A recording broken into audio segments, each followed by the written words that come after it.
Joining us right now, we have CEO of the global company out of Boston, Aaron Tonka. Thank you so much for joining us today. Thanks for having me. Hi, Brendan, Colin. Great to be with you, Hi. and good morning Good to the morning. residents of Columbus. Awesome. So, when we're talking about Our Voice, Our Choice One project, for those who may not know exactly what this is, please explain it simply for us. Yeah, very happy to be here, and congratulations to the people of Columbus, Council Member Bankston, all the members of the City Council, and all the community groups and residents who have been volunteering diligently to design and launch this process in the City of Columbus. Our choice, our voice, or I'm sorry, our voice, our choice. And this is a participatory budgeting process, and participatory budgeting, it's a bit of a mouthful, but it's also very self-explanatory. It's where people get to participate in setting our budget together. And as you described in the City of Columbus, this will be $1 million for each district, where everyday people, everyday residents can actually propose and then actually vote on the real ideas and how to spend real tax dollars in their communities. As a community organizer, I've worked in Boston for over 20 years, and what I found is that many of the best ideas for our neighborhoods, the actual understanding of what the real needs and problems are, all this information is held in our own neighborhoods by the residents who live here. But too often, our political processes, as was mentioned earlier, are often done in back rooms with a small number of people with suits. And so, here in the city of Columbus, it's amazing to have the fastest growing city in the Midwest joining this innovation and democracy. There are over 60 cities across the US and over 6,000 municipalities and governments across the world who are practicing everyday democracy in this way. So it's really great to be here. So when it comes to the kind of projects that people can bring forward during this process, what projects qualify, and then in the end, how are they picked and selected? Right. So in this case, the city of Columbus will be allocating what's called your capital budget, and the capital budget relates to really physical and built improvements. So in the city of Boston, where I supported the first youth participatory budgeting process back in 2014, the kinds of proposals that also you'll see actually on the city of Columbus's website now are capital improvements. And so some of my favorite ones in Boston that young people voted on are a public art mural, for example. They also really invested in improving the bus shelters. So they added shelters because it's so cold during the winter and hot during the summer. But they also extended free public Wi-Fi to these shelters. There was a lot of work done around parks all over the city, but also specifically trying to improve water fountain and water bottle refilling stations across the city. And so you're seeing similar proposals in the city of Columbus. I don't want to shout any specific out to tip the balance, but residents of the city can actually go onto the website right now, and over 130 people have already submitted ideas, and there's over 189 proposals. I'm actually seeing them roll in as we speak. And so it's an opportunity for everyday people to actually talk about what do you need in your neighborhood. You know what the dangerous potholes are. You know what the unsafe street corners are. And this is an opportunity for us to actually present ideas, not just complain, but like build solutions together and find them together. And yeah, to answer your question, once these ideas are submitted, there's going to be hundreds of ideas from across the city that are submitted on this portal.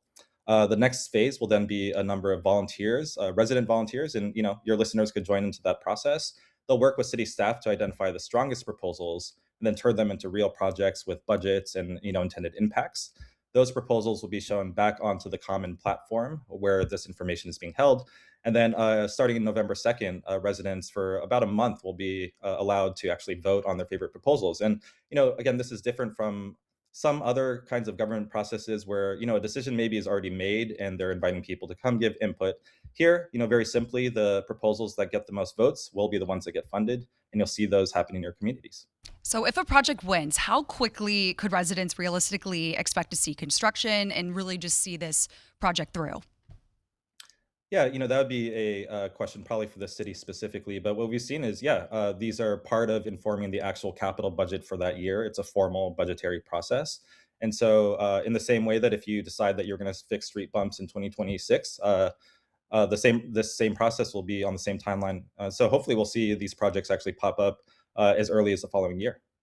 And obviously, you've seen this through in Boston. But when we talk about the projects that get picked, they're supposed to maintain, live within a certain budgetary guideline. And we know that sometimes projects run over. How is there accountability in the long term of what's going on with taxpayer dollars in this project? Yeah, that's a great question. Well, first of all, the proposals that make it to the ballot will be thoroughly vetted with city staff. The actual budget expenses, the intended costs will all be laid out for the voters. And so you won't be voting for things without knowing what the actual expense or costs are. But importantly, our platform Common that my nonprofit has helped develop and we're partnering with the city to run this process on, you'll be able to submit your ideas and vote on the ideas, but importantly, you'll also be able to see what the outcomes of your vote were. So, of course, you'll see the actual vote count and the tallies, but we'll also have a place for these projects to provide progress reports on what's actually happened. So, we'll be able to see after a number of years on the Common platform all the different decisions that have been made by the city of Columbus, and also to see whether the intended impact actually occurred. And this is really important to have this like living, breathing archive of the democratic decisions the city has made, because that's what allows for residents to learn and improve on the decisions every year.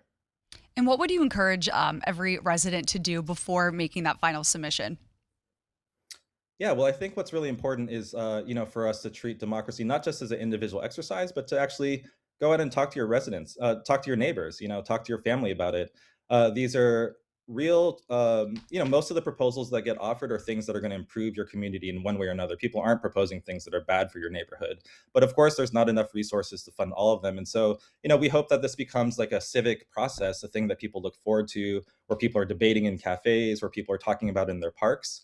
And we think that that's really what's going to allow for this process to be successful. Remember, there's also a lot of community organizations that have partnered with the city of Columbus who are a resource for you. So if you have questions or are confused how to vote, having trouble accessing the platform, which by the way, supports 7 different languages to ensure that everyone can participate, there's a number of resources in the community as well as in the city government that can support you. Aaron, All right. thank you. Aaron Tanaka, the CEO of Project One, thanks so much for joining us and talking about that project.